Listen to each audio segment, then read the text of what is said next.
Olá pessoal, sejam bem-vindos ao canal Entre Linhas. É o momento de nós explorarmos as entrelinhas da lição da Escola Sabatina. Pessoal, já chegamos aqui na penúltima lição, 12ª lição, que tem como título Precursores dos Eventos Finais. Vamos aqui aprender quais são esses precursores, né? E tem muita gente que está esperando justamente por esses precursores para tomar a sua decisão. Hoje o quarteto está completo aqui, temos a participação do Ricardo. Manda um alô aí, Ricardo. Aí, ó. Ricardo tá vivo. Também do Alexandre e também do Marcos André, o quarteto aqui completo, né? O quarteto, né, pessoal? Agora é o quinteto, sexteto, porque temos muita gente participando. Então, não se esqueça, pessoal, você é muito importante ao participar desse canal. Se inscreva para você fazer parte, receber os alertas aí de todos os vídeos que nós lançamos. Deixe também seu joinha, se você curte mesmo. Isso ajuda a promover aqui o conteúdo nessa plataforma e aí outras pessoas podem receber, né, o alerta, a notificação que esse conteúdo existe. E deixa seu comentário também, que a gente sempre lê, deixa um coraçãozinho, um joinha, aí, dependendo, a gente responde lá para vocês, ou outros irmãos interagem, e todo mundo, conforme for, vai se comunicando através dos comentários, beleza? Mas chega de introdução e vamos para a lição então, pessoal.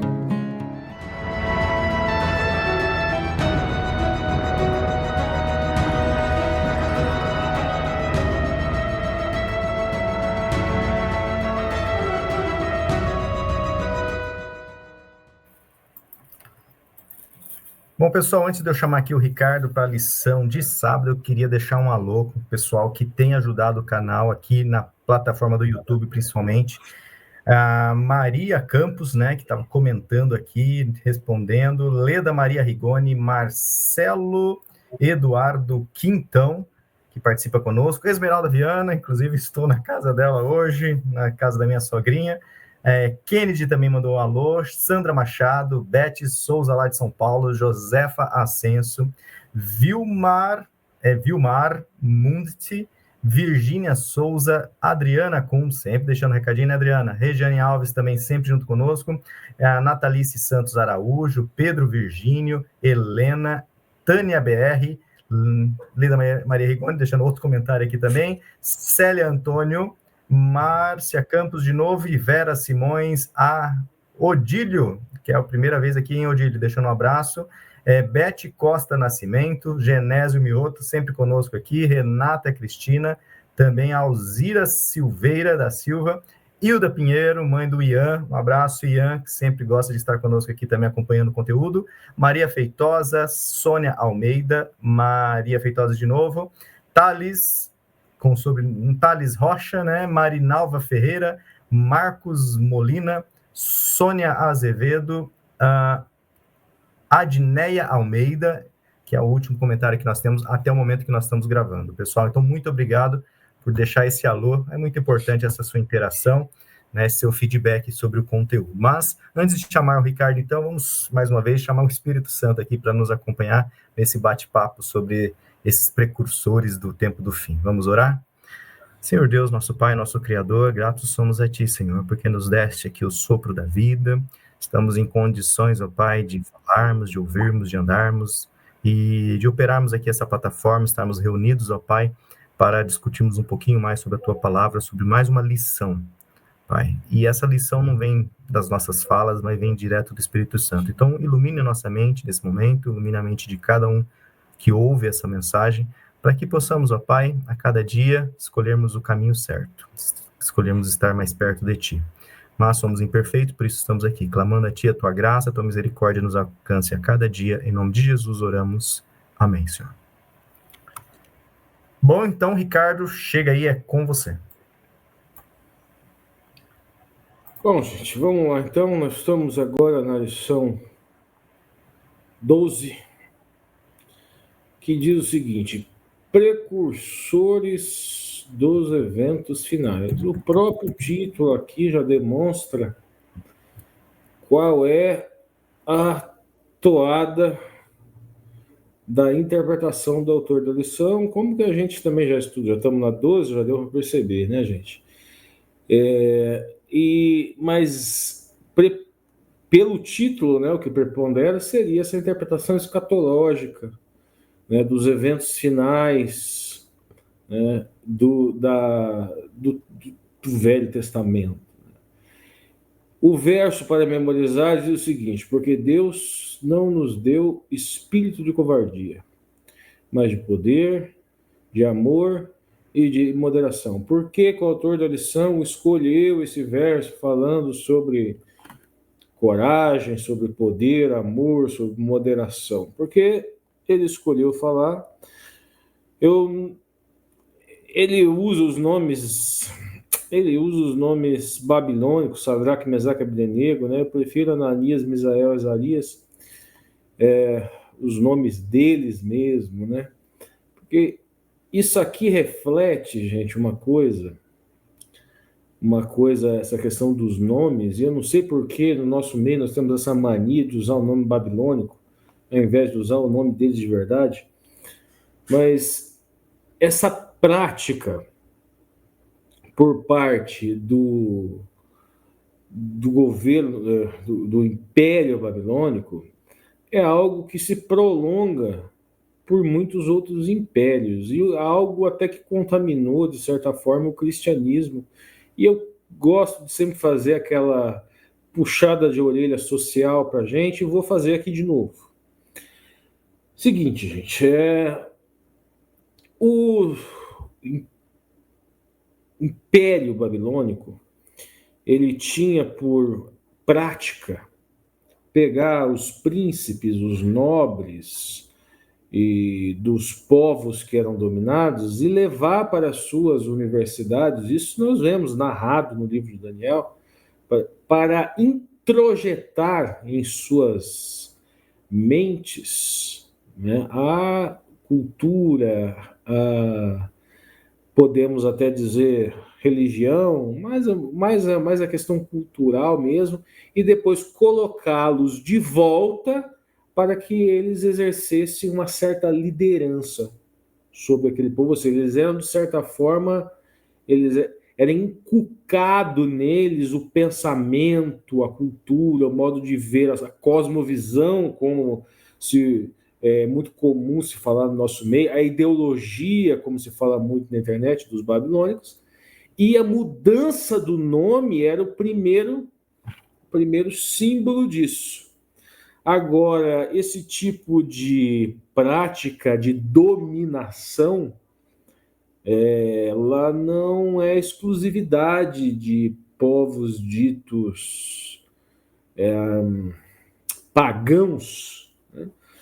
Por muito tempo, o cristianismo, que deveria levar uma boa nova, na verdade, ele serviu mais como uma ferramenta de linguisticídio, ou seja, a morte linguística de povos ditos não civilizados, epistemicídio, que é a morte de conhecimentos de povos tipos não civilizados, e até nos dias de hoje nós temos uma postura dentro da nossa igreja muito discriminatória, muito com povos vamos usar o português, claro, religiões de matriz africana, principalmente.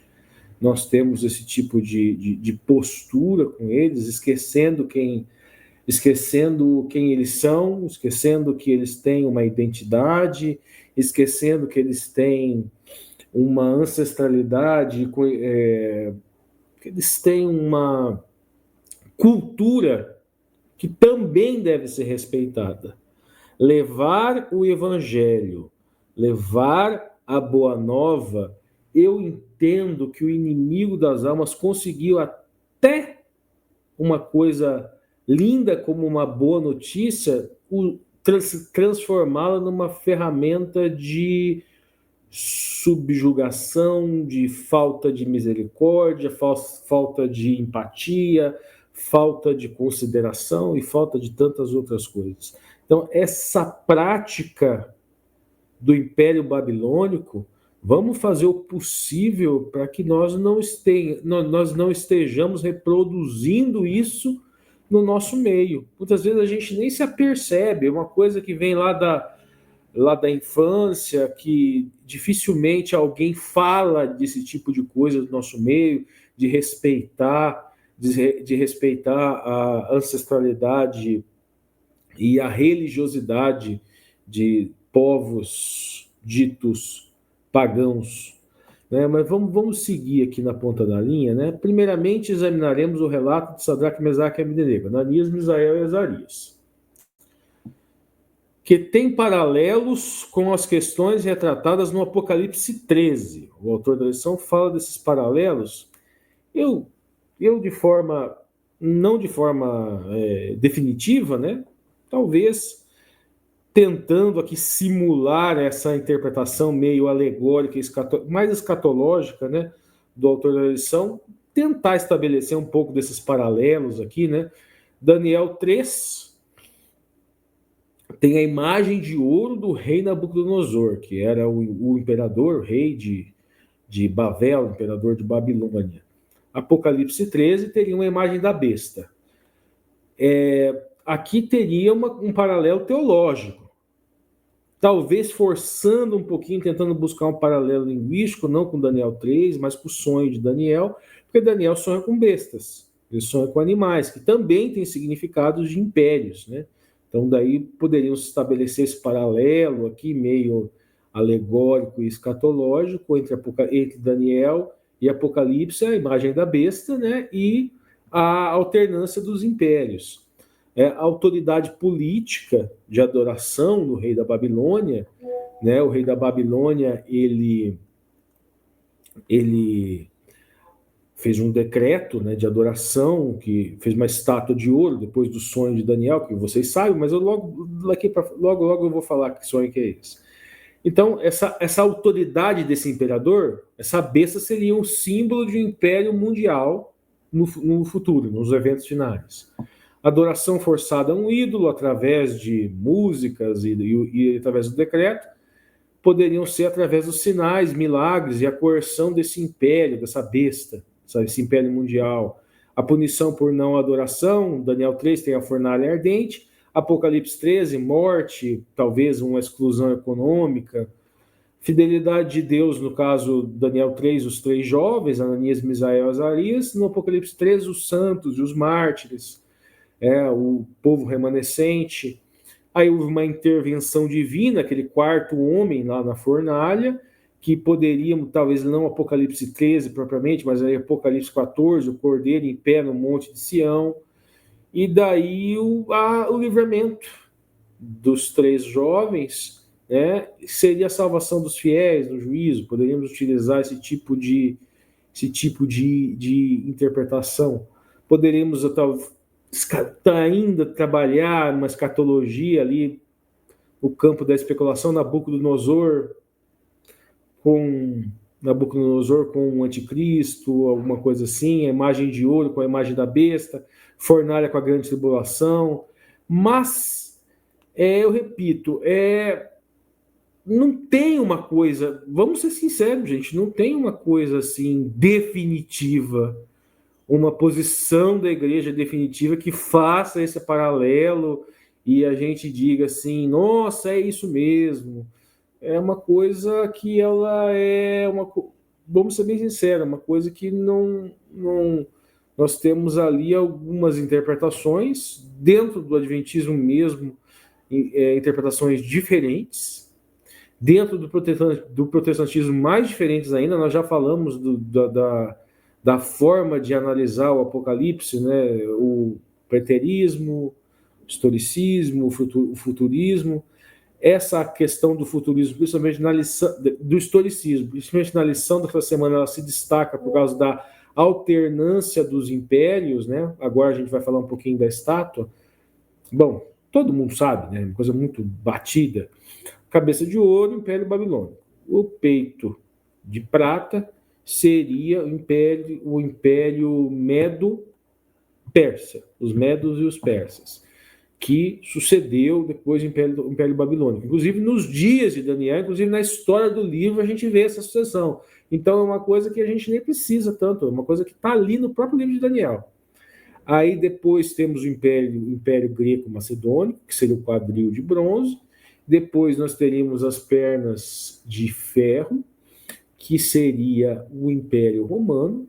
e depois os pés de barro e ferro, que seria uma extensão do Império Romano. É muito comum se interpretar como as pernas de ferro Roma pagã e os pés de barro e ferro como Roma papal.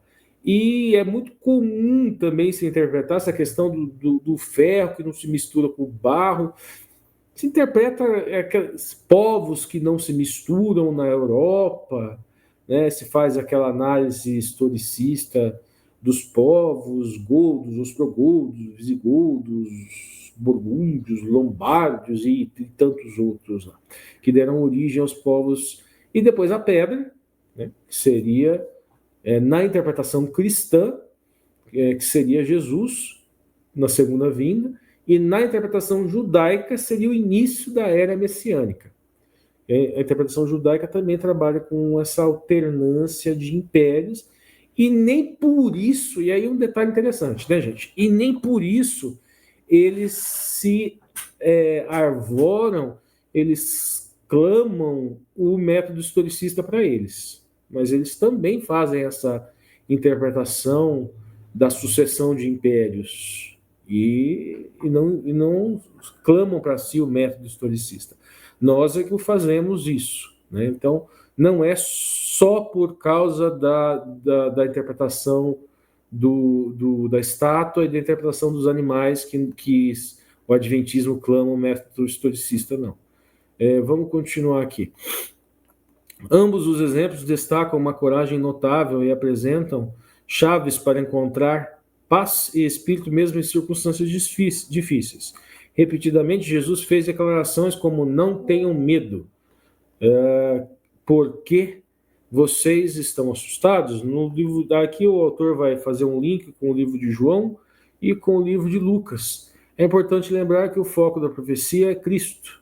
E sendo assim, em todas as cenas retratadas dos momentos finais da Terra, devemos seguir o conselho, aí 2 pontos, né? Que o coração de vocês não fiquem angustiados. Vocês creiam em Deus, creiam também em mim. Gente, é muito fácil, a gente falar, né, criticar muitas vezes, né, a falta de fé do fulano, a falta de fé do ciclano. E na lição da semana passada eu falei e eu repito, sem conhecer a história das pessoas. Não vou repetir nenhuma história essa semana, já basta a história que eu já falei semana passada, mas se vocês vão pregar o evangelho, vamos lembrar que o evangelho é uma boa nova. E nenhuma boa nova ela vem acompanhada de arrogância, vem acompanhada de exclusivismo, vem acompanhada de individualismo, egoísmo, egocentrismo e assim por diante. Essa empatia não é só você se colocar no lugar do outro e imaginar como o outro está sofrendo. Essa empatia do evangelho ela vai muito mais além. Nós precisamos entender que o evangelho ele não pode ser um símbolo de uma reprovação total e absoluta daquilo que foi construído, para a pessoa ao longo da vida. O processo de santificação, o próprio nome diz, é um processo. E mesmo assim, nesse processo de santificação, nessa escalada, ainda há necessidade, é isso que a Torá diz, que se tenha justiça imputada, algo que não é meu, algo que vem de outro. Se por um acaso eu utilizo o evangelho como uma ferramenta de dominação, como uma ferramenta de destruição cultural, como uma ferramenta de destruição linguística, eu coloco barreiras no evangelho e eu transformo o evangelho numa coisa que ele nunca se propôs a ser. Jamais se propôs a ser. Vamos continuar aqui na ponta da linha, depois a gente continua com essas entrelinhas. Daniel 2, e a interpretação historicista. Como eu falei para vocês, o Adventismo ele se arvora essa questão do historicismo, que vai muito mais além do que a sucessão de impérios na interpretação do sonho de Nabucodonosor e na interpretação do sonho de Daniel. O autor da lição do primeiro parágrafo vai falar aqui, aquela interpretação aqui, ó, uma das profecias mais poderosas de toda a Bíblia, Daniel 2, escrevendo mais de 500 anos antes de Cristo, o profeta predisse a história mundial começando em seu próprio tempo, na Babilônia, depois passando pela Medo-Persa, a Babilônia na cabeça de ouro, Medo-Persa o peito de prata, a anca ou quadril aqui é greco-macedônico, o autor fala apenas da Grécia, e aqui Roma, que alguns falam que seria Roma pagã, que seria as pernas de ferro, e a divisão Roma das nações da Europa moderna, como existe até os dias de hoje. Bom, um detalhe aqui, com uma entrelinha que não é tão social, é uma entrelinha um pouquinho mais apologética até. Eu acho que é uma das poucas vezes que eu vou fazer isso, porque eu acho apologética uma perca de tempo, mas eu vou fazer isso hoje. O seguinte, é muito comum se criticar a interpretação de Daniel falando o seguinte, não, mas existiu o Império Mongol, existiu o Império Inglês, existiu o Império sei lá o quê, existiu o Império Chinês, e o Daniel não fala como... Gente, é só ler o texto de Daniel e ter um pouquinho de boa vontade que vocês vão entender que o texto de Daniel ele faz uma sucessão para se chegar ao ungido de Deus, para se chegar no Messias. Ele não está interessado em classificar todos os impérios do planeta Terra. Não tá dizendo em lugar nenhum isso no texto. Então, eu, sinceramente, você sabe aqui que eu passo para vocês tudo quanto é tipo de interpretação, vocês escolhem. Mas esse tipo de ataque ao livro do Daniel, ele não se sustenta minimamente, gente. Não é intenção. Em canto nenhum ele vai falar que... e não vão existir outros. Vão ser só eles. Não, você pode ver pela construção que a intenção é justamente apontar para questões espirituais e para a vinda do Messias. E aí, duas interpretações. Os judeus vão dizer que o Messias ainda virá na era messiânica e que ele viria apenas ali depois das pernas de ferro, que a era messiânica começa, a primeira vinda seria com a pedra, e os cristãos falam que a segunda vinda seria com a pedra. Aí temos duas interpretações. Agora vamos seguir aqui. Na verdade, referindo-se às nações europeias, a profecia diz que procurarão se misturar por meio de casamentos, mas não se ligarão um ao outro, assim como o ferro não se mistura com o barro, Daniel 2. Essa profecia foi cumprida de maneira notável, apesar de todos os tipos de casamento entre as pessoas dessas nações, príncipes e plebeus. Elas permanecem divididas. Aqui a gente vê uma interpretação, o historicismo aflorando, sabe? Nesse parágrafo aqui a gente vê nas entrelinhas assim essa interpretação historicista aflorando aqui no que o autor enunciou. Por exemplo, a monarquia britânica continua, é chamada de a Casa de Windsor, um belo nome tipicamente inglês. No entanto, esse termo é relativamente recente, originou-se em 1917. Antes disso, a família real britânica era chamada de a Casa Saxe, Coburgo-Gotha. O nome claramente é alemão, porque muita da realeza britânica tentando se misturar por meio de casamentos. Eram parentes, essa história a gente... Quem é da igreja há muito tempo, como é o meu caso, como é o caso do Alexandre, eu acredito que o Marcos também, a gente já ouviu muito esse tipo de discurso na igreja. No entanto, esses laços de sangue não foram suficientes para mantê-los longe da guerra. Então, tivemos a Primeira Guerra Mundial, querendo se dissociar dos seus ódios inimigos, eles mudaram de nome para a Casa de Windsor. Aí o autor da lição nos pede para ler Daniel, qual foi o sonho de Nabucodonosor, qual a interpretação, nós já falamos, né? Nós já explicamos, é o sonho da estátua, a cabeça, já explicamos 2 vezes, né? É o sonho, não precisamos repetir. Todas as profecias de Daniel seguem o fundamento estabelecido no capítulo 2. O restante da profecia do livro, assim como Daniel 2, apresenta o seu reino eterno, que seria aquela pedra, né? Em outras palavras, as profecias se cumpriram ao longo da história em uma sequência ininterrupta de impérios, começando na época do profeta, terminando no futuro, o reino eterno de Deus. Essa é a interpretação historicista das profecias, que se fundamenta no próprio texto bíblico. Esse é o entendimento crucial. Bom, então, gente, eu repito, ok, essa interpretação historicista, ela faz isso. Só que existem outras interpretações que não são historicistas e elas adotam essa sucessão de reinos também. Então, a marca distintiva do historicismo não é a interpretação da sucessão de reinos na estátua, não é essa marca. Nós vimos ali no texto muitos elementos assim, é uma coisa muito mais abrangente do que isso. Os judeus não se arvoram, não clamam esse método para si, eles clamam o método Pardês,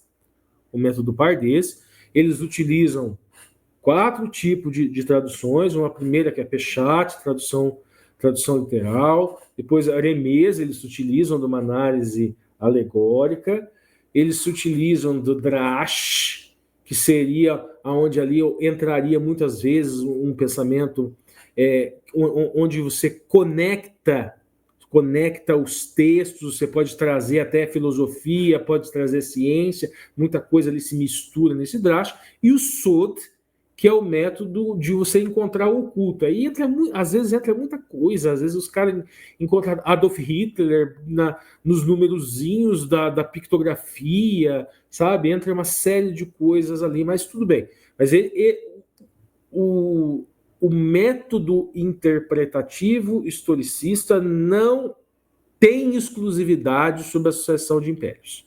É só isso que é relevante aqui. E eu sempre gosto, como eu falei, aquela questão social, gente, vamos nos atentar para muitas vezes essa questão de nós colocarmos a nossa forma de religiosidade como sendo superior àquela outra pessoa para quem você vai levar. Por exemplo, você cria barreiras, gente. Barreiras. Como você vai levar o evangelho para uma pessoa que nasceu no candomblé? Você criou uma primeira barreira para aquela pessoa não chegar até você e não receber esse tipo de mensagem, e você criou uma barreira também que você não vai, porque você presume que aquela pessoa é do diabo. Então, vamos tomar cuidado também para isso. Tá, vai lá, Alexandre, com você. Obrigado, Ricardo. A partir da profecia da estátua, a gente chega numa cena que não é sobre a sucessão de impérios nem o método historicista, né? O que a gente tem que ter de fundamental daquilo que o Ricardo trouxe da passagem de Daniel 2 para a gente entender a passagem de Daniel 3, né? De fundamental é que a mensagem é: tu, ó rei, é a cabeça de ouro, mas depois de ti se levantará outro rei.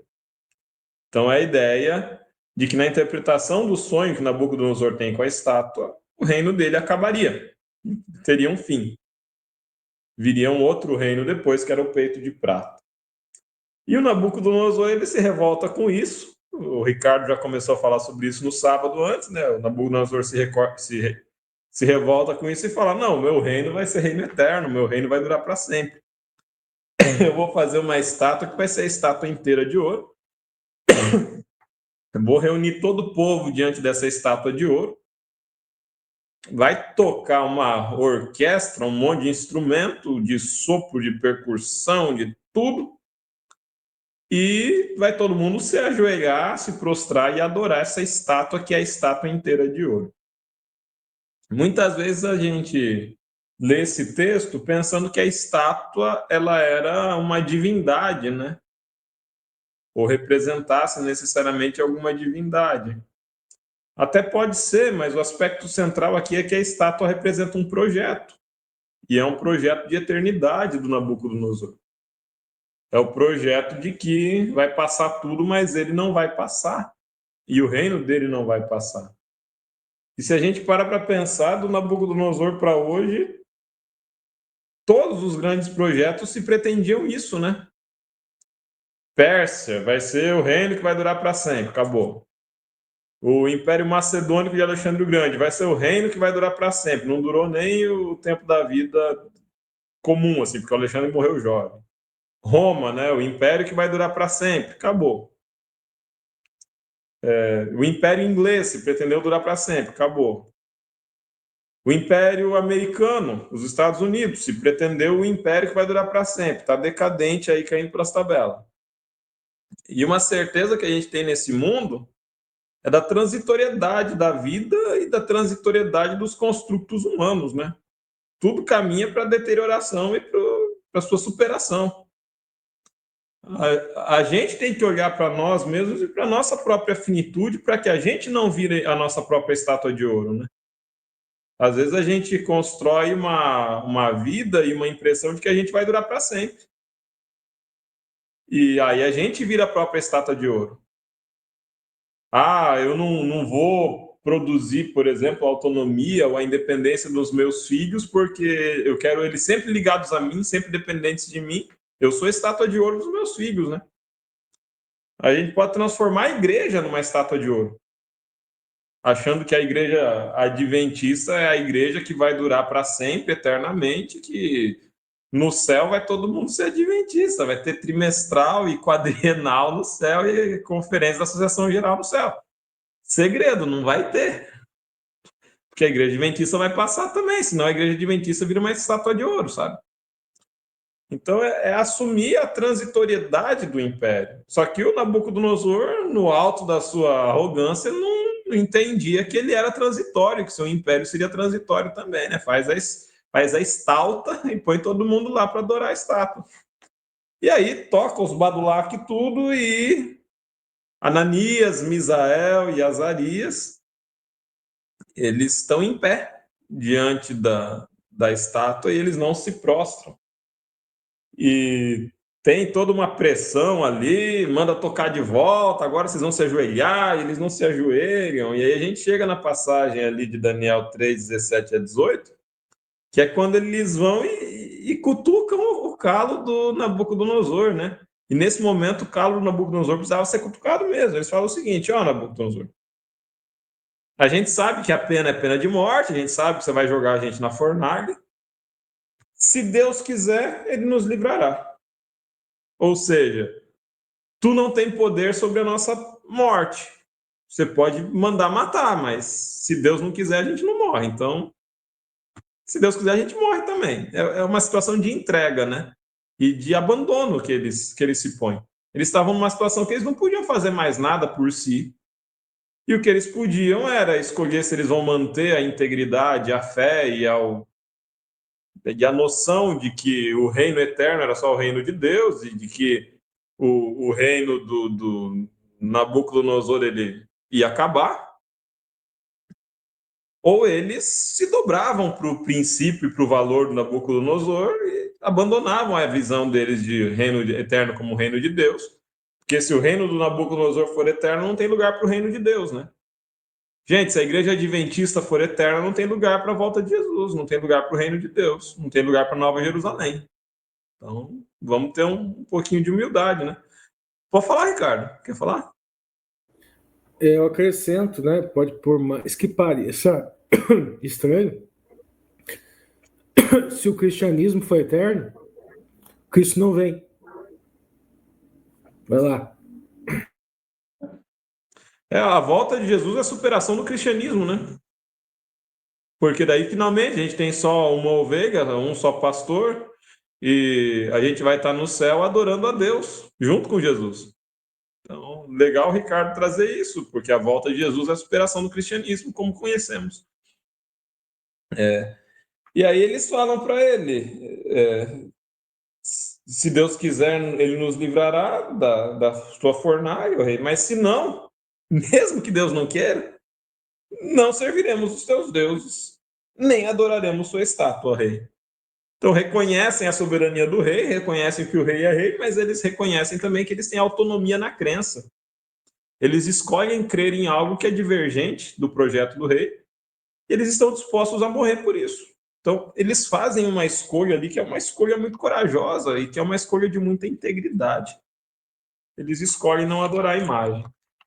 E aí o autor da lição, ele vai fazer um comparativo, que é um link com a passagem de Apocalipse 13 e Apocalipse 14, né, como o Ricardo já colocou lá na lição de terça-feira, com a fidelidade desses 3 jovens, Ananias, Misael e Azarias, que são lançados na fornalha, mas sobrevivem à fornalha, né? Porque tem a intercessão do divino ali para salvá-los, a intercessão sobrenatural, com a fidelidade do povo de Deus nos eventos finais narrados em Apocalipse. E aí sim é um movimento para o escatológico, né? Para o fim dos tempos, em que nós temos a cena em que a besta que emerge da terra, que pelo método historicista, né, adventista, é associada aos Estados Unidos. Eu não vou fazer aqui o movimento de identificação da besta, porque a gente precisaria de muito tempo. A gente precisaria de uma lição só para tratar do porquê que a besta que emerge da terra é os Estados Unidos. Mas, como nunca é demais dizer, nós já temos uma série de estudos sobre Apocalipse aqui no canal, é só ir para a playlist.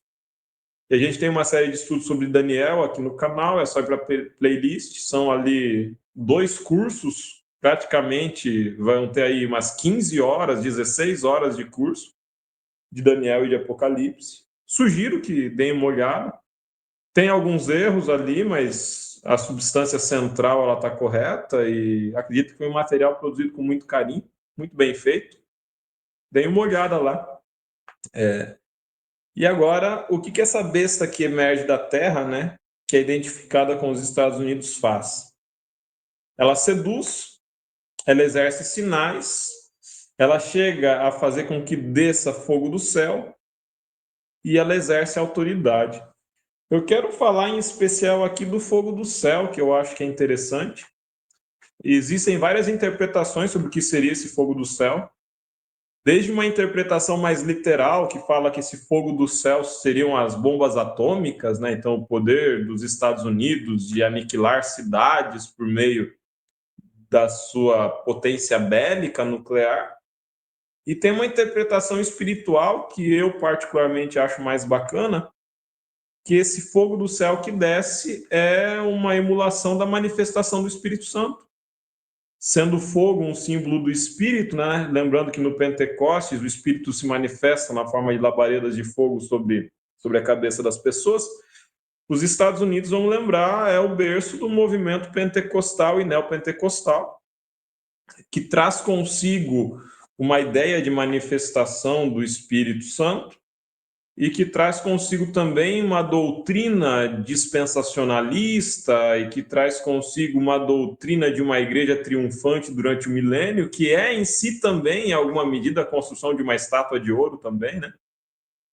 E um pensamento evangélico de um evangelistão que dura para sempre.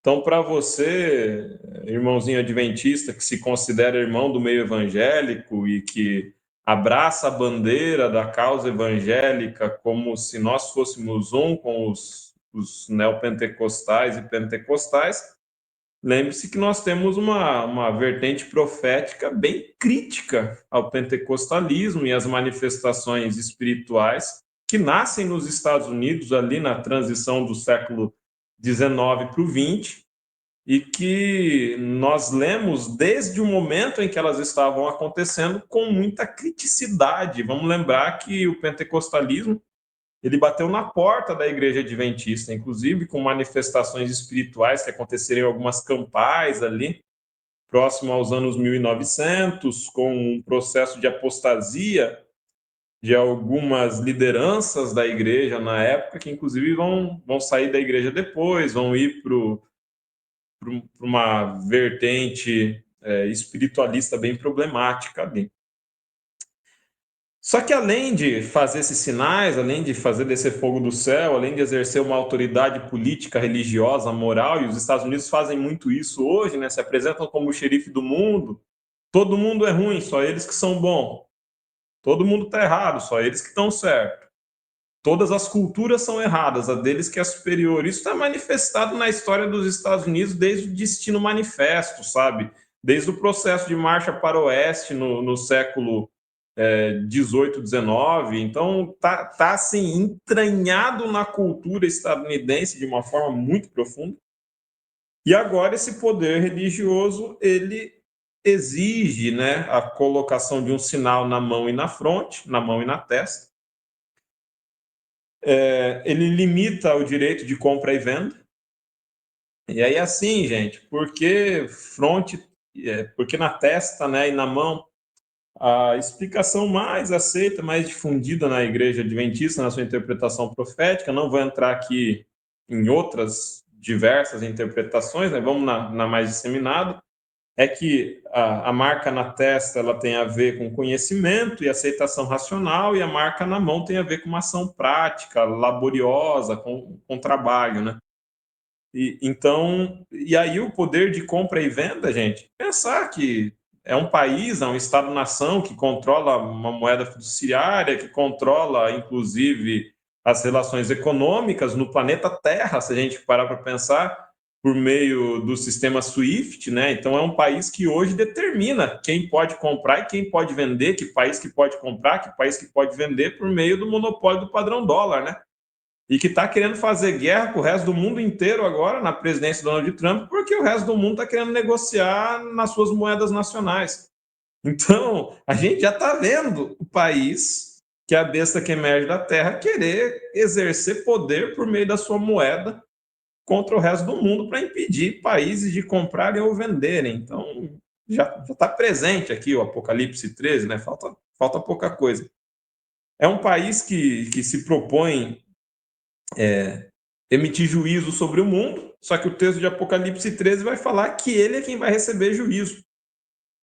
E o juízo ele é derramado por Deus contra essa besta que emerge da terra e contra os que têm a marca da besta, ou seja, contra aqueles que, pela sua consciência e pelas suas obras, se curvaram diante dessa estátua de ouro que pretende ser o reino eterno, quando o reino eterno é só o reino de Cristo. É o juízo que é derramado sobre os que têm a marca da besta, ou seja, sobre os que se curvaram a esse falso sistema de adoração, sobre a besta, sobre o falso profeta. Então, tem um falso sistema religioso, um falso sistema de adoração aqui. Só que, ao mesmo tempo, existe aqui a promessa da salvação daqueles que não têm o sinal da besta.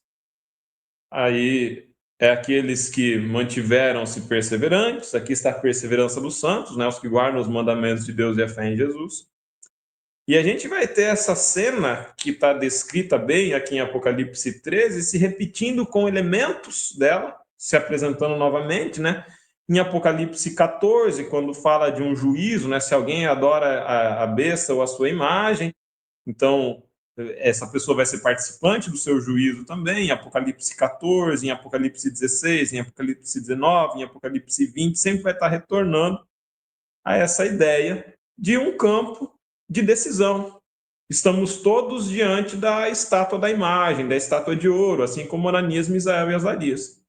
Nós vamos nos curvar diante dessa imagem ou nós vamos permanecer em pé no campo, sabendo que permanecer em pé é ir contra a maior potência do planeta Terra no momento, é ir contra os poderes de principados e potestades e é ser execrado pela sociedade posta, mas a promessa é de que essa sociedade não vai durar para sempre, porque ela vai passar, e o que dura para sempre é a pedra cortada sem auxílio de mãos, que representa o reino de nosso Senhor Jesus Cristo. O texto de Romanos, capítulo 1, versículo 18 a 25, né, que está na questão 5 depois, quando retorna, ela vai falar de um elemento que vai trazer ira e juízo de Deus, que é a idolatria, e a idolatria que vem de adorar e servir criatura em vez do criador. Isso traz ira e traz o juízo de Deus. E aí a gente pensa sempre assim, né? É adorar a criatura em vez do Criador, é adorar santos, é adorar as imagens de escultura da igreja X, da igreja Y. Gente, adorar político de estimação também é adorar bezerro de ouro, é adorar estátua de ouro, sabe? Se você vai ficar adorando um presidente topetudo laranjado dos Estados Unidos, você está se ajoelhando diante da estátua. Se você vai adorar um presidente de boné vermelho e camisa vermelha com estrela no peito, você está adorando um bezerro de ouro. Se você vai adorar um presidente que fala em fuzilar petralhada, você está adorando um bezerro de ouro, sabe? A idolatria ela não precisa vir na forma de um santo com uma vela acendida diante dela. E percebendo a polarização política recente, percebendo o fanatismo político e percebendo o poço de ignorância que é possível vir da nossa membresia, dos nossos líderes, não é de estranhar, sabe, que até, se possível, os escolhidos sejam enganados. Porque é um reino que se propõe eterno, que fala que vai ser eterno, que fala como cordeiro, mas que se apresenta, desculpa, como cordeiro, mas fala como dragão, e que no final o que quer fazer é exercer um domínio que só compete a Deus. Exercer um poder sobre consciências, sobre corações e sobre liberdades de culto que só compete a Deus.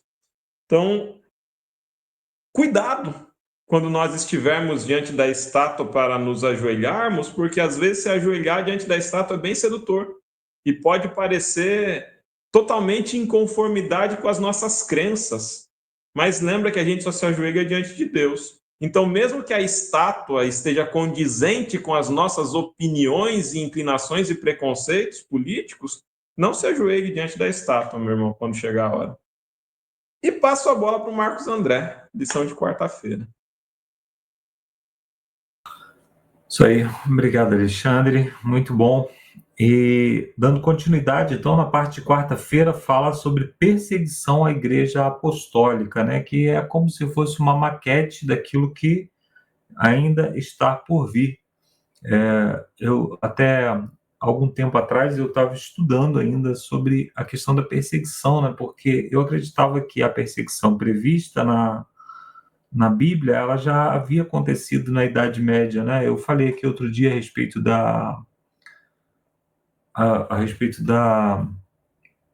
dos métodos de Babilônia, né? O método da sedução, que é o método mais usual de Babilônia, né? Lembrando que não a Babilônia literal, né? A Babilônia literal também é só uma maquete do que acontece no final dos tempos, né? Porque se você for lá em Isaías, no capítulo 16, Isaías deixa bem claro que o reino de Babilônia nunca mais se levantaria, né? Mas você vai para o Apocalipse e o principal inimigo do povo de Deus é a Babilônia. E eu só relembrando que eu falei aqui no canal, que a Babilônia foi até a Jerusalém, pegou os nobres de Jerusalém, levou para a Babilônia, e ao invés de matar, ao invés de crucificar, ao invés de agredir, colocou sentado à mesa do rei. Então, os amigos, né, de Daniel e seus amigos, foram colocados sentados à mesa do rei. Por que isso é significativo para a construção da ideia de Babilônia? Porque nós ficamos preocupados com a perseguição, mas podemos estar sendo seduzidos. O que o Alexandre falava, né, a respeito de políticos, o que é se sentar à mesa do rei? Talvez é uma ideologia política que me agrada e eu estou, né, sentando, estou defendendo, estou gastando o púlpito da igreja ou gastando minha energia com essas coisas, né? Então, eu posso estar sendo seduzido hoje, quer dizer, eu estou sendo seduzido hoje, nesse momento. Babilônia está em plena atividade. Em plena atividade. A perseguição é o recurso para aqueles que não se ajoelham. Quantos judeus tinham na Babilônia no dia que a fornalha foi erguida?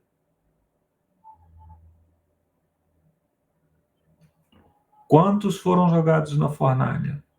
Onde estavam os outros? Ajoelhados. Quantos cristãos tem hoje no mundo? Quantos estão já ajoelhados? Nós não sabemos. Será que eu já estou ajoelhado? Isso é uma pergunta que eu preciso me fazer.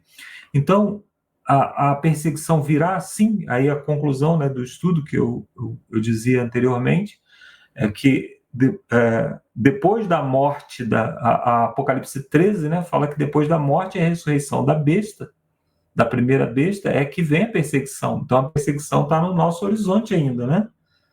A perseguição de morte da marca da besta ainda está no nosso horizonte. Então, na perseguição contra a igreja apostólica, né, o autor diz aqui que a vida não era fácil para os primeiros cristãos. Lembrando que os primeiros cristãos, aos olhos de Roma, era mais uma seita judaica, né? Eles eram apenas mais um grupo de judeus ali que disputavam as verdades, e isso pouca importância tinha. Prova disso é que quando Jesus foi levado diante de Herodes disse: não tem nada a ver com essa disputa de vocês aí, não tem nada a ver com essa história, né? A gente que fica aí rebaixando o ministério de Jesus, dizendo que Jesus era um preso político. Isso é rebaixar demais o ministério de Jesus, é tentar implantar uma ideologia na mente de um cristão usando similaridade. Jesus era um preso político? Não, Jesus foi um preso pelos nossos pecados, ele foi morto pelos nossos pecados. Quem foi que crucificou Jesus? Foi Roma? Foram os judeus? Não, fomos nós. Nós estávamos muito bem representados naquela população ali, porque talvez se Jesus entrasse na nossa igreja hoje, o discurso de Jesus não iria nos agradar. A realidade é essa. Então, aos olhos de Roma, Jesus não era um preso político, Jesus não causava problemas na sociedade, não mais do que os judeus comuns do seu dia, né? Com as suas questões religiosas. Mas diante do judaísmo, quem se convertia ao cristianismo, nós tivemos uma lição sobre Hebreus que nos esclareceu muito sobre isso, né? Que quando um judeu se convertia ao cristianismo, ele perdia todo aquele apoio. Se ele tivesse um comércio, ele não tinha mais clientes. Se ele tivesse se ele fosse um pedreiro ou um carpinteiro, ele não teria mais clientes. E isso fez com que eles se tornassem miseráveis, né? A prova disso é que depois o apóstolo Paulo começou a enviar doações para Jerusalém, né? Não foi porque eles se tornaram socialistas, como muita gente diz, né? Muita gente diz que eles se tornaram socialistas, que eles vendiam os seus bens, né? E distribuíam tudo, e tinha tudo em comum, se tornaram comunistas, socialistas, e aí empobreceram. Não, eles empobreceram porque eles perderam totalmente o apoio que eles, o apoio logístico que eles tinham. Eles perderam seus clientes, eles perderam seus empregos e ficaram necessitados, né? Então, o cristianismo, ele é uma religião de perdas. O cristianismo que é pregado hoje, o cristianismo é só vitória e Deus vai te exaltar. Não, o cristianismo é uma religião de perdas. Quando você opta pelo cristianismo, você está optando por perdas. E isso nós precisamos entender, né? Que aí vem a história dos amigos, né? Os amigos foram jogados na fornalha, mas com a sensação de que poderiam não ser livrados, né? Nós confiamos que o nosso Deus tem poder para livrar. Só que os casos em que Deus livra, eles se tornam notórios porque eles são narrados como um milagre. E milagre não é o comum, né? Milagre é o que foge do comum. Concordam comigo? Milagre é o que foge do comum. Então, o que é o comum? É que a fornalha prevaleça. Então, esse é o normal. Então, diante da perseguição, quando você escolhe guardar o sábado, por exemplo, o normal é você perder o emprego. Quando você escolhe não participar de certas circunstâncias, o normal é você ser excluído. É isso. Esse é o normal. A exceção é quando acontece um milagre. Nós vamos lá na igreja, contamos, né? Vira história das meditações. Provar e vede. Vira provar e vede, né? Mas por que vira provar e vede? Porque acontece todo dia? Não, porque é uma exceção. Porque é exceção, tá? Então, aí, o que ocorre com a igreja? A igreja começou a ser perseguida, inclusive, isso agradou politicamente. A perseguição da igreja foi politicamente algo legal, porque Herodes começou matando o irmão de Jesus, né? Tiago provavelmente era o irmão de Jesus, e isso agradou os judeus, então Pedro foi colocado na lista para ser o próximo, né? Ele foi ali livrado miraculosamente, né? O autor diz que Tiago havia sido decapitado e Pedro seria o próximo. Os cristãos enfrentavam pena de morte. Pedro estava dormindo nessa noite, né?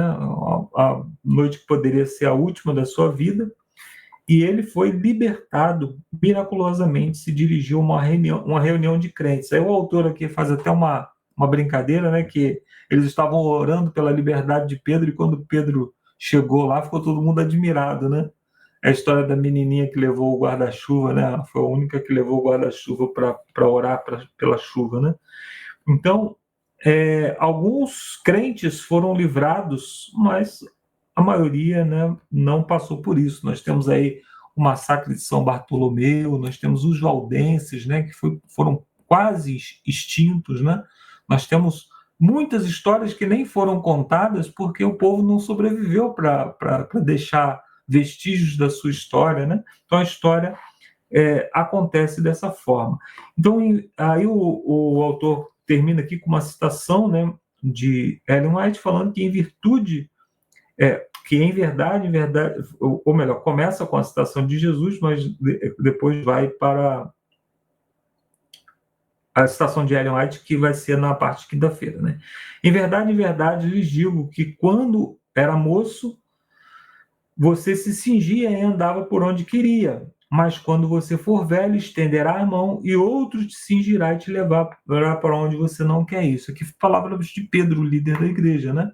Então Pedro, ele naquele momento, ele foi livre ali da decapitação, mas o próprio Jesus disse que alguém estenderia as mãos de Pedro, né? O que é estender as mãos? É a crucifixão, né? Alguém vai pegar a tua mão e vai estender, e não tem para onde você ir, mas por enquanto segue-me. Então, a ordem de Jesus ainda é a mesma. Qual é a circunstância? Não importa, segue-me. Seguir os passos de Cristo requer perdas, mas é o único caminho, é a única maneira, né? Jesus diz: eu sou o caminho, a verdade e a vida. Andar com Cristo é o único caminho. Na parte de quinta-feira, então, fala da marca da besta, que aí sim é o conflito final, né?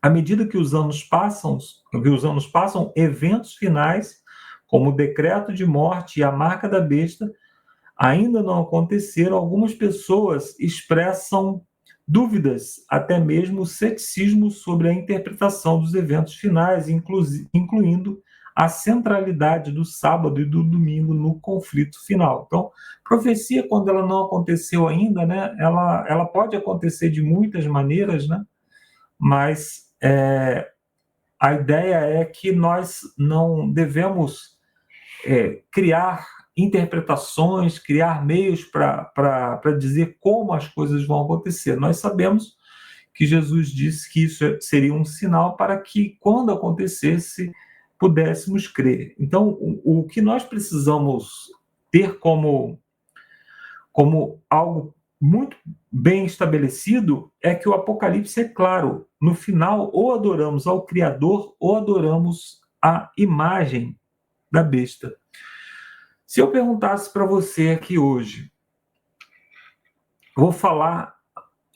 vou descrever um personagem bíblico e você vai me dizer quem é. Um personagem que foi enviado, teve um ministério de 3 anos e meio, depois foi morto e ressuscitou. Quando ele ressuscitou, veio outro personagem que fez descer fogo do céu e que apontava para o primeiro personagem. Você vai falar, está falando de Jesus, porque Jesus veio enviado pelo Pai, ele desenvolveu o seu ministério, morreu, ressuscitou, 3 anos e meio, depois morreu, ressuscitou. Depois dele veio o Espírito Santo, que desceu como labaredas de fogo do céu. Só que eu estou falando da besta do Apocalipse, das duas bestas do Apocalipse. Essa descrição que eu dei aqui foi a descrição das duas bestas do Apocalipse. Se você ler lá o Apocalipse 13, você vai ler exatamente o que eu descrevi, só que eu descrevi numa linguagem diferente do que está lá. O que o Apocalipse está dizendo? No final, as pessoas estariam adorando um Jesus que não é o Jesus. Estariam adorando a um Deus que não é um Deus, porque foi criada uma imagem não de Satanás, mas uma imagem de Deus, para que as pessoas pudessem adorar. João Calvino disse que o coração humano é uma fábrica de ídolos. Então, nós podemos estar adorando a um Jesus que foi criado por mim mesmo. Apesar de eu não ter feito uma imagem dele, não ter feito uma pintura ou uma escultura ou qualquer coisa desse tipo, mas eu posso estar crendo em um Jesus que não representa o Jesus bíblico. Outro dia eu vi num debate um judeu que dizia assim: o Jesus que você está, ou melhor, o Deus que você adora não é o Deus do judaísmo. Aí ele foi atacado, né, porque ele dizia, mas o Deus não é propriedade de um ou de outro. Mas o que ele estava dizendo, na verdade, é que o Deus que está sendo adorado por muitas pessoas não é o Deus bíblico. E é isso que o Apocalipse 13 está dizendo. Por isso que... Então, antigamente, eu lembro que a gente distribuía folhetos, ao contrário dos meus colegas aqui, o Lúcio não, que o Lúcio também não é de berço adventista, né? O Ricardo, eu não sei, eu sei que o Alexandre é de berço adventista, se eu estou errado pode me corrigir, mas antigamente você poderia distribuir um folheto dizendo assim, eu lembro que eu distribuía folhetos da Igreja Batista, né? Que dizia assim, procure a igreja mais próxima da sua casa. Isso pode ser feito hoje? Não. Porque a igreja mais próxima da sua casa provavelmente vai arrancar o seu dinheiro, vai arrancar suas calças, vai arrancar suas propriedades e não vai te falar sobre salvação. Então, no passado podia. Mas hoje estabeleceu-se um Jesus que não é o Jesus bíblico, que é o Jesus de Apocalipse 13, que é chamado ali de besta. Que tem, quando você olha, parece Jesus, tem uma placa lá escrita é Jesus, que está aqui presente, mas não é. Então nós precisamos... né? Anticristo, né, Marco? Que ele se posiciona como Cristo, né? A palavra anticristo quer dizer contrário, mas quer dizer também alguém que se põe no lugar. É por isso que é perigoso, né? Porque ele não vem com um chifre, com 7 cabeças, ele vem com essa imagem, né?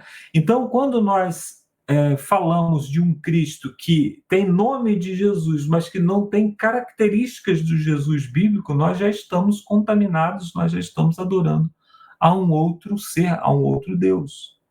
Mas isso também pode se estender mais dentro dos critérios pessoais, quando eu vou para a igreja com um Jesus que se agrada de tudo que me agrada. A música não é o que agrada a Jesus.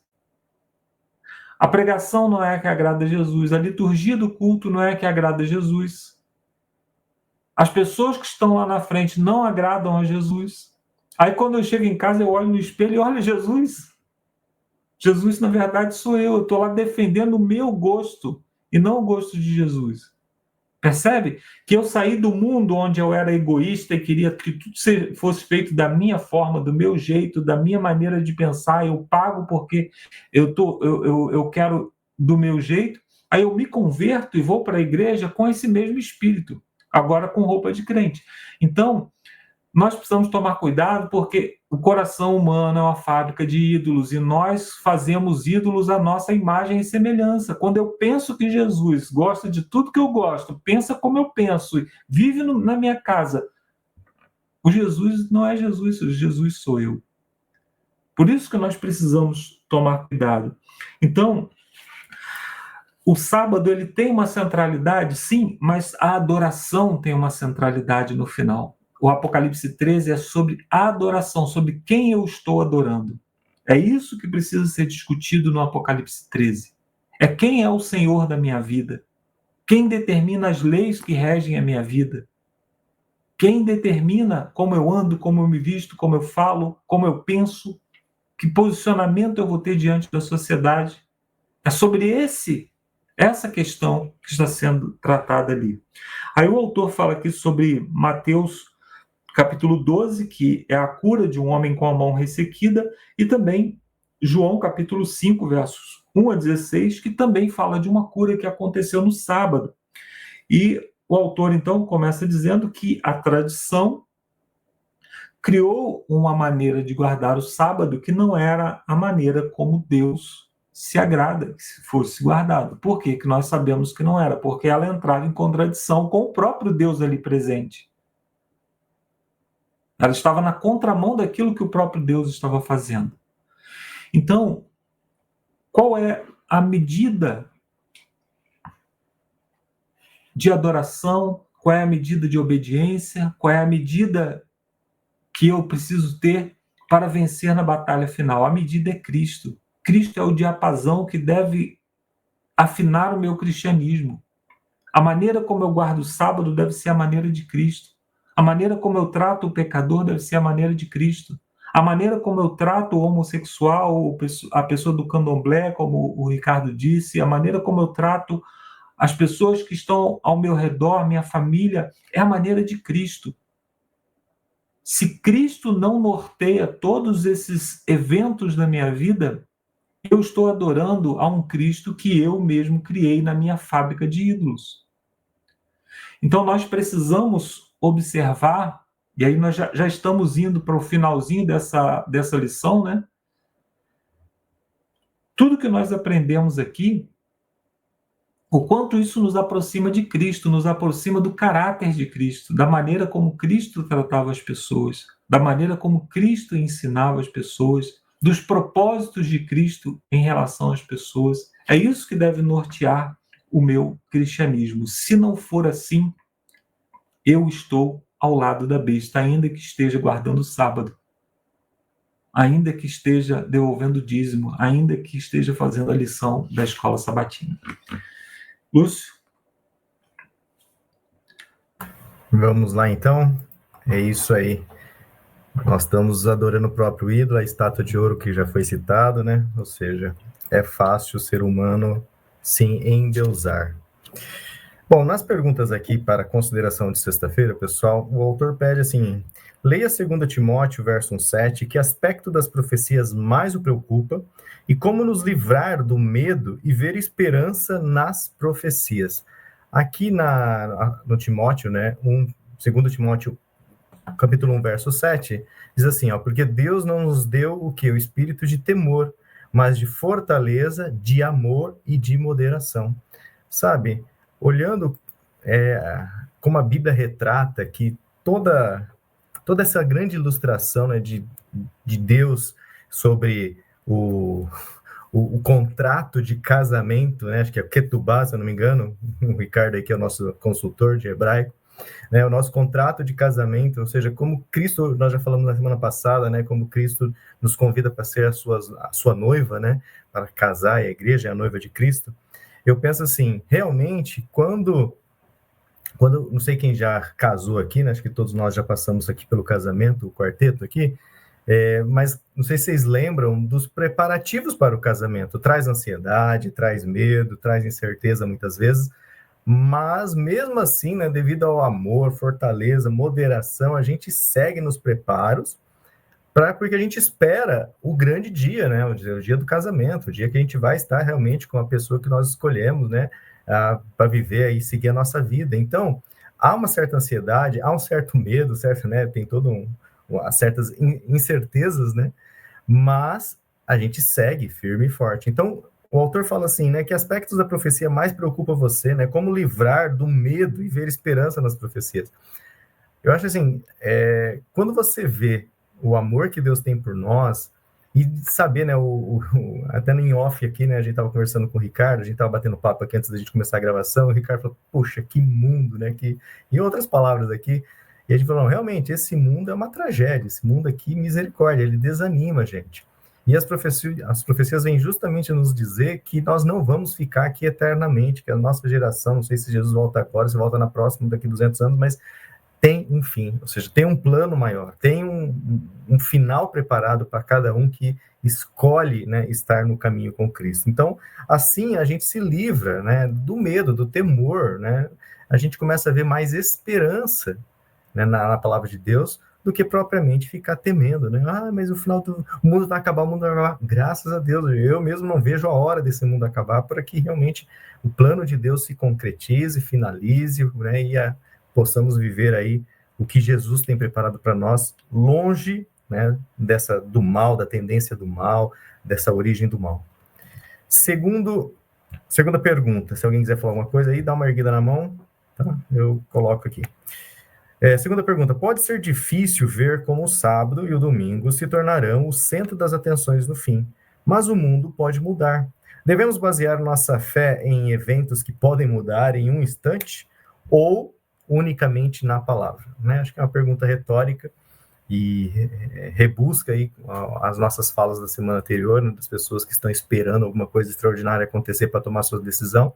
E mais uma coisa que eu sempre coloco é que ninguém casa, né, por medo. Então não adianta, né, alguém falar assim, não, cuidado, hein, senão Jesus vai castigar você.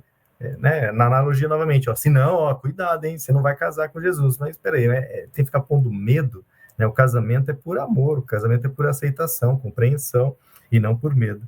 E aí você se baseia, né, em coisas, e olha só que acabou, né, de falecer um papa, e olha quanta discussão do papa, o oitavo reino, aquelas coisas que a gente já discutiu, e muitas pessoas estavam esperando muita coisa acontecer, então não dá para você basear a sua fé em eventos que mudam, em eventos que a profecia só vai ser completamente entendida depois que ela acontece. Aí você fala, agora eu entendi, né? Ela serve de alerta, serve assim de aviso para nós, ó, está para acontecer, mas nós não temos o pleno entendimento. E aí, você confiar somente em eventos, em homens, tudo isso é muito mutável, né, principalmente no mundo de hoje.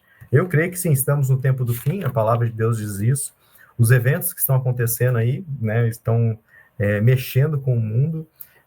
A Bíblia fala que os últimos dias serão breves, serão abreviados por amor, né, a nós, por amor aí aos irmãos, porque senão se esse final fosse postergado, ou seja, muita gente sofreria ainda mais. Então, eu creio sim. Agora, se a minha fé não pode estar baseada nisso, assim, não, então agora eu vou acertar minha vida, porque senão o mundo vai acabar aí daqui 2 anos, 3 anos, 4 anos.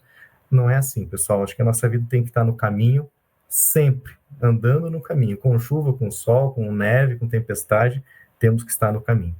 A terceira pergunta diz assim: os impérios de Daniel 2:7 surgiram e desapareceram como previsto. De nossa perspectiva hoje, apenas mais um reino está por vir. Mais uma pergunta retórica, né? Qual é esse reino? E por que podemos ter certeza de que ele de fato virá como previsto? Ou seja, é o último reino, né? Depois da pedra que atinge a estátua, como nós estudamos aí com sábado e domingo com o Ricardo.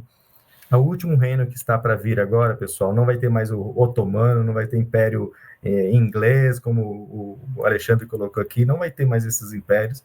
O último império que está aqui, que para vir, é o império de Cristo. Realmente, agora está uma luta histórica, que a gente sabe, né, como o Alexandre colocou, o imperialismo americano está para cair, pode vir aí um certo imperialismo chinês, ou sei lá, oriental, mas não importa. O maior reino que vai realmente dominar esse planeta e vai, né, mudar muita coisa é o reino de Deus que está para vir. Mas por que você crê assim, né?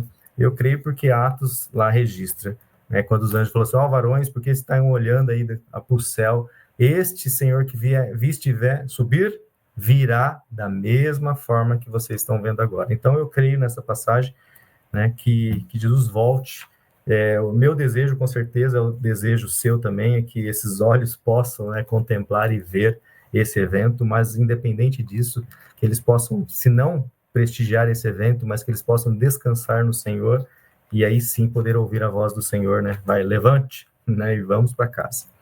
Esse é o sentimento que nós devemos carregar, não um sentimento de temor, de medo, mas, né, de amor, de esperança, fortaleza, de moderação, que é isso que Deus quer.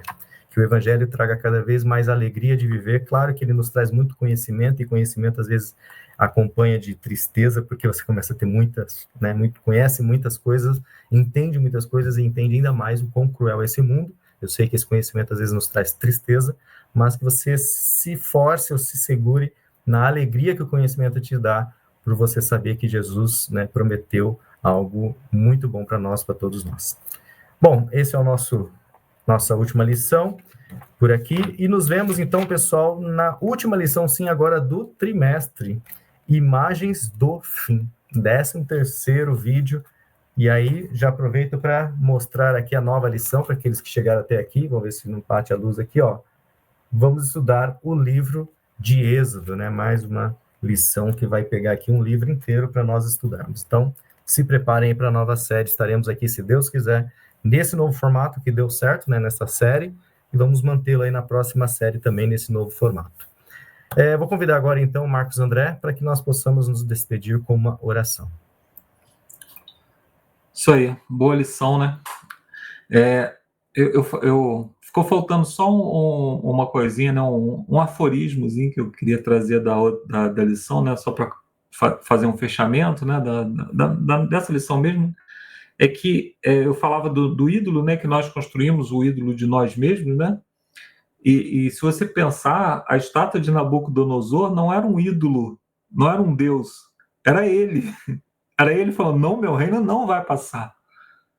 Então, às vezes, nós fazemos a mesma coisa porque eu falo assim, o meu reino não pode passar. Enquanto Jesus está falando assim, se você não tomar a sua cruz e morrer, você não vai me servir. Então, cuidado para a gente não ficar diante da nossa própria imagem, né? E criando ídolos para sustentar a nossa imagem por mais tempo, né? Vamos orar então? Santo e bom Deus, muito obrigado por essa lição, não só por essa de hoje, Senhor, mas pelas 12 lições que nós passamos até aqui. O Senhor tem nos dado fôlego de vida, o Senhor tem nos dado entendimento, o Senhor tem alinhado os nossos pensamentos aqui para que possamos caminhar juntos. Nós te pedimos, Senhor, pela tua graça, que o Senhor continue nos abençoando, nos guardando para os eventos que vão se seguir, sejam eles quais forem, Senhor. Nós queremos estar ao teu lado, nós queremos estar rendidos aos pés da cruz de Cristo, que é o lugar mais alto que nós podemos ocupar nesse mundo. Nós te pedimos, Senhor, pela tua graça e pela tua misericórdia, que o Senhor alcance os lares onde nós chegamos, as famílias onde esse vídeo está sendo ouvido ou visto, e nós pedimos, Senhor, que o Senhor nos prepare para que quando Jesus Cristo voltar, que possamos estar sendo contados entre aqueles que vão estar na eternidade, ainda que a nossa vida passe daqui, mas queremos estar com Cristo pela eternidade. É o que te pedimos por Jesus. Amém. Amém. É isso aí, pessoal. Então, nos vemos na última lição dessa série. Fiquem em paz, fiquem com Deus. Até lá. Tchau, tchau, pessoal.